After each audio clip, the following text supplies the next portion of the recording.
Welcome to the Lost Ed podcast, where we are helping you to get back to your passion and purpose. I'm your host, Dr. Melodie Chan, and today we're going to dive into some foundations on what it means to be training someone, mentoring someone, and coaching someone. So we'll start there and we'll have a go at that. Take a listen. So, Rob, we hear these terms used interchangeably sometimes of training, mentoring, and coaching. So I thought let's take this chance to really define these terms well for our audience and go from there and use that as a springboard. So why don't we start with training? What does it actually mean to be training somebody? That's brilliant. And do you know something, Mel? I'm actually so excited to talk about this because, this conversation we're having now and hopefully the subsequent ones as well will really bring a lot of clarity to people. For me, this feels like one of those important foundational distinctions that when you can get your head around what these three different things are, and specifically we're going to talk about training now, that it actually transforms your ability to work with your team, to see what the issues are, to see what the challenges are. So you've teed me up nicely. Let's talk about training. Training is the discipline or the ability to pass information from one person to another. And there's a couple of key determining factors in that. One, the trainer has to know more than the trainee about that particular subject. So it's not that they have to be an expert. Often this falls on the manager to do, and it's not the manager's job exclusively. All the person that is training needs to have is more knowledge than the other person. So that frees up an awful lot of capacity in a lot of teams, because I think often what we end up doing is delegating the training to the most senior person, when actually we don't. We just need to pass it to someone that already has that competence, already that person that knows how to do that thing. So training is about the transfer of information and knowledge to another person. Okay, so it's a knowledge-based information discipline. Now, there's lots of different ways you can make it fun, interesting, more dynamic. You can introduce role plays, case studies, live working environments. You can do exercises. You can have quizzes, polls. You can have discussions, debates. You can train people in lots and lots of different ways.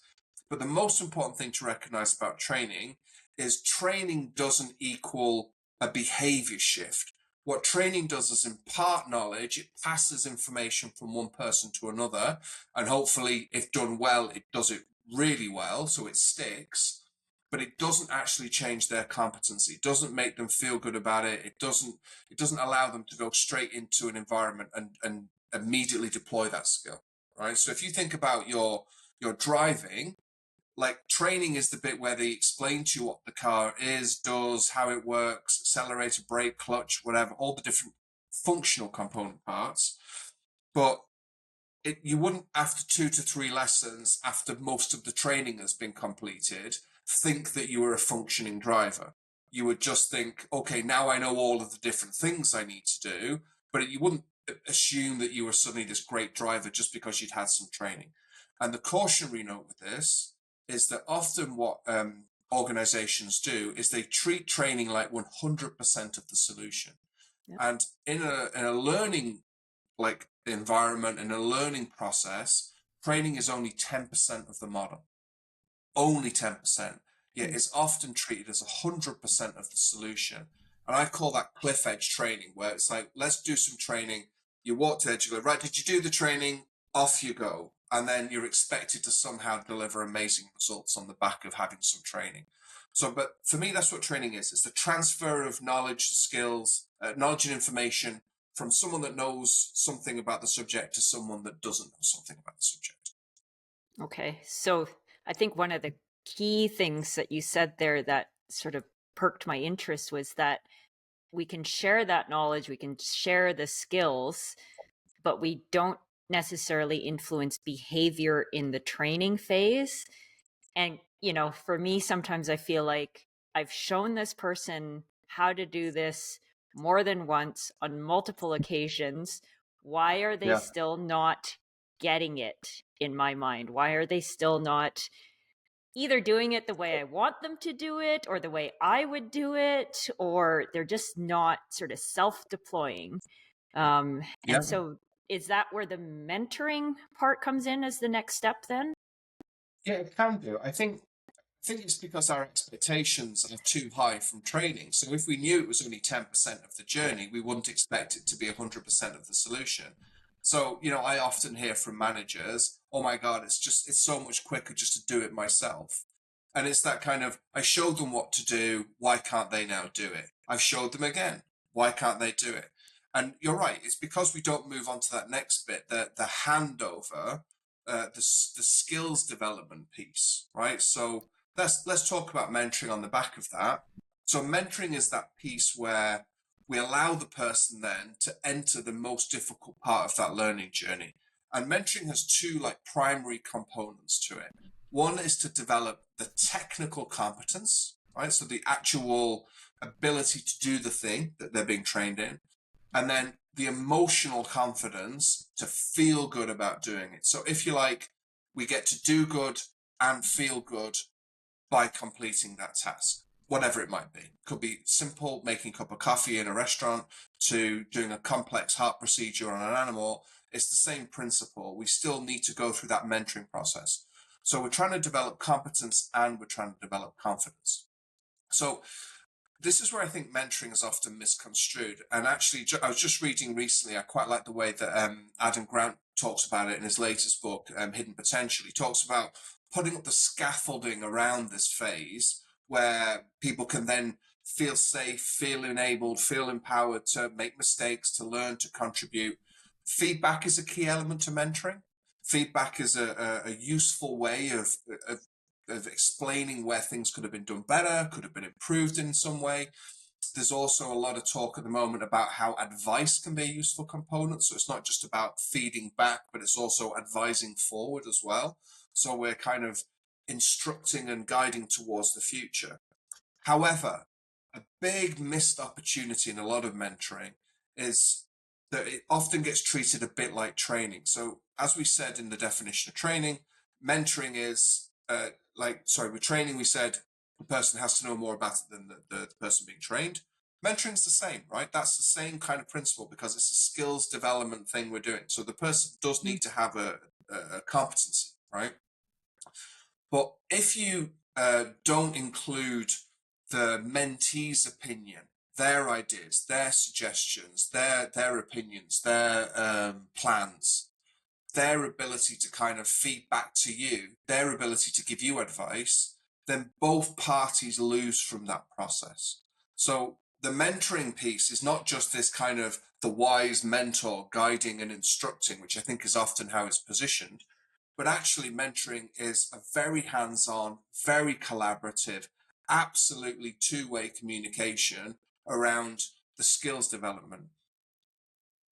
Let me explain, if you'll permit, another little additional point, which why mentoring is so important, is that usually that phase where mentoring is needed is where most people give up.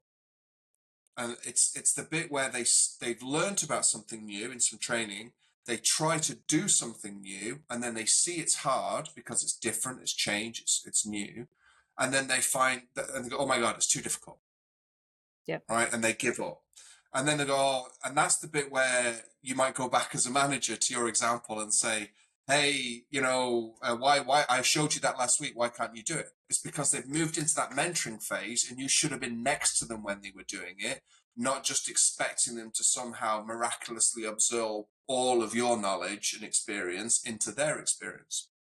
So mentoring is really critical, but it's really critical mostly because it's when most people give up learning. So that guidance, that support, and that two-way thing allows people to fully engage with the learning process. Without it, you're asking people to basically go feed themselves after one cookery lesson. And it's a really important part of that learning journey. And just to conclude this piece, it's still only 20% of the learning process. So I love the fact that in organizations all over the world, I'm seeing mentorship programs, mentoring is becoming a key focus. I get it, right? Of course, mentoring is important. It's a very important part of sticking the person to the skills they're trying to develop, but it's still only 20% of the actual journey. And sometimes what we do is we use mentoring to get someone to a point of competence or confidence, and then we go, right, we've done our job. but we're still only 30% into the whole process. Okay. So that 20% of the training actually sounds like that difficult, heavy lifting part of this journey, if you will. And so I guess just be aware that this, if people are going to sort of throw their hands up and quit, this will probably be the phase where they just turn it off. So how do you, so two questions, I guess. Let's dive into what coaching actually means.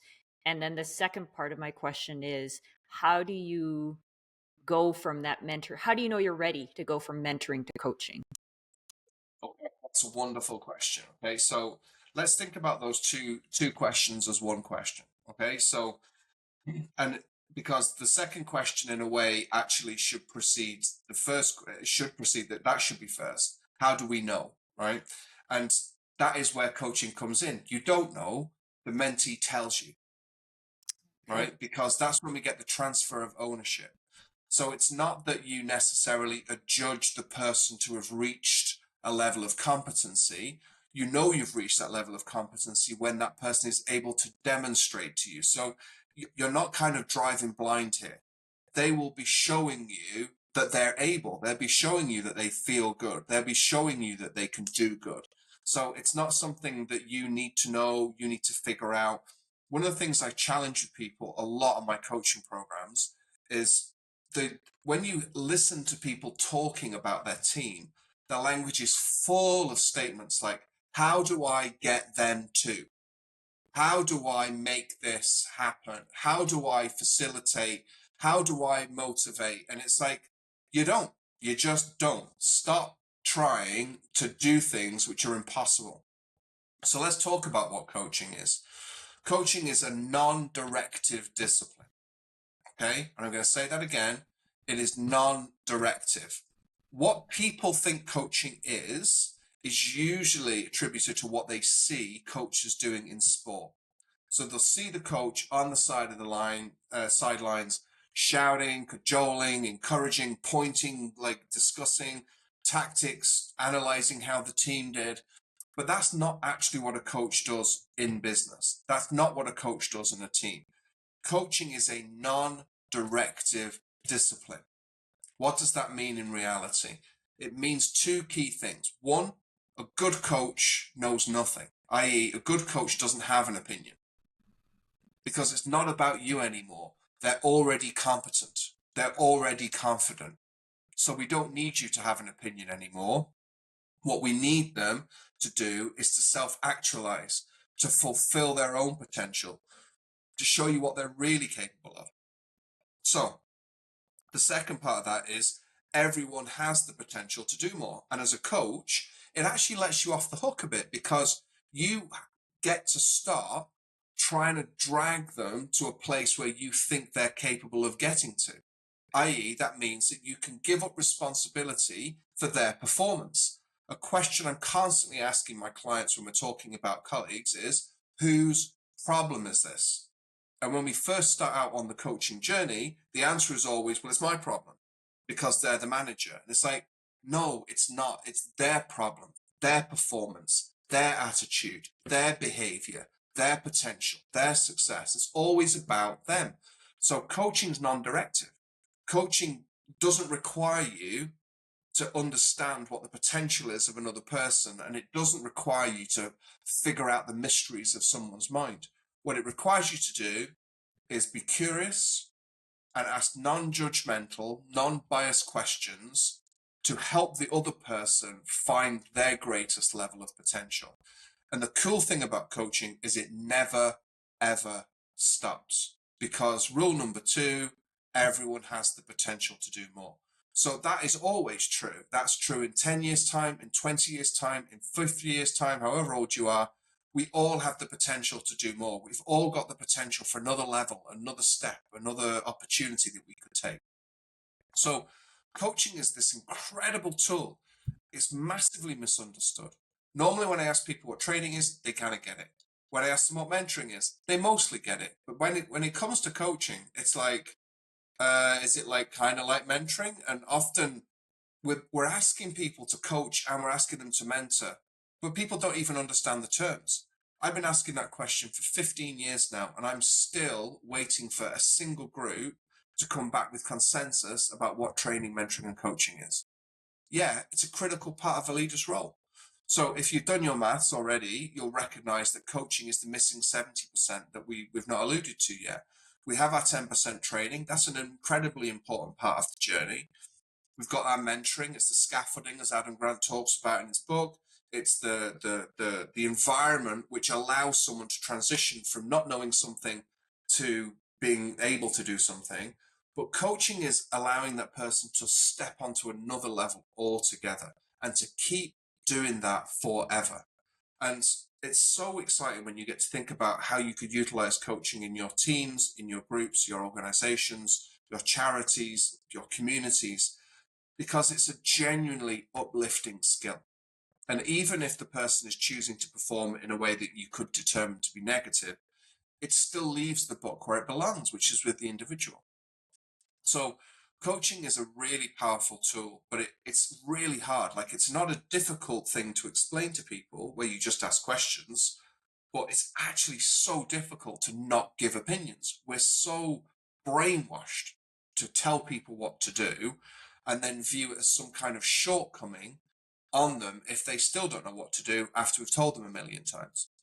So let me just recap at the back of that. Training's 10%. Critically, all of them are important. Training is really important. 10%. If we do bad training, it's really impossible. Like, if we just tell people, that's really bad. But if we start to use some of the tools available within training, then it can be good. Mentoring stops people falling off and giving up on the learning. It's really important to maintain the mentoring journey to the point where they're confident, competent. Coaching is the thing that's going to set your opportunities alight. Coaching is the thing which is going to transform your team, transform your business, take it away from transactional conversations about tasks and turn it into more exciting and dynamic conversations about how we impact the future. I think if I was going to summarize that last conversation, it would be training is the easy part. It's the mentoring and coaching that is really hard, but not to despair.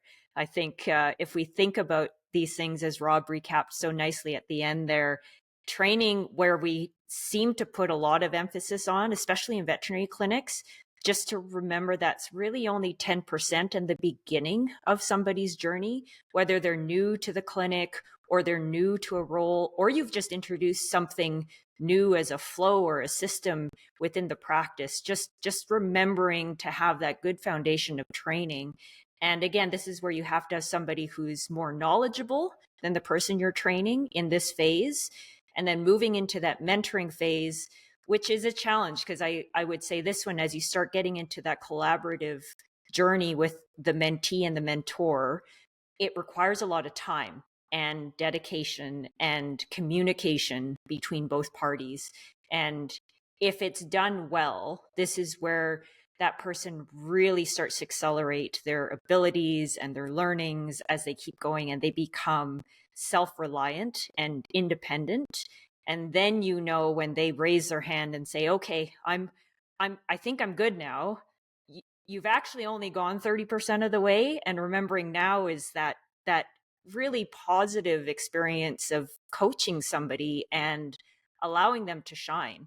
And again, remembering that you as a manager don't always have to know everything. That's the nice part about this part of the coaching journey, is you can just go, I don't really know, but I can certainly guide you on this way. So this is a great episode, a great way to start us off in just defining these terms of training, mentoring, and coaching.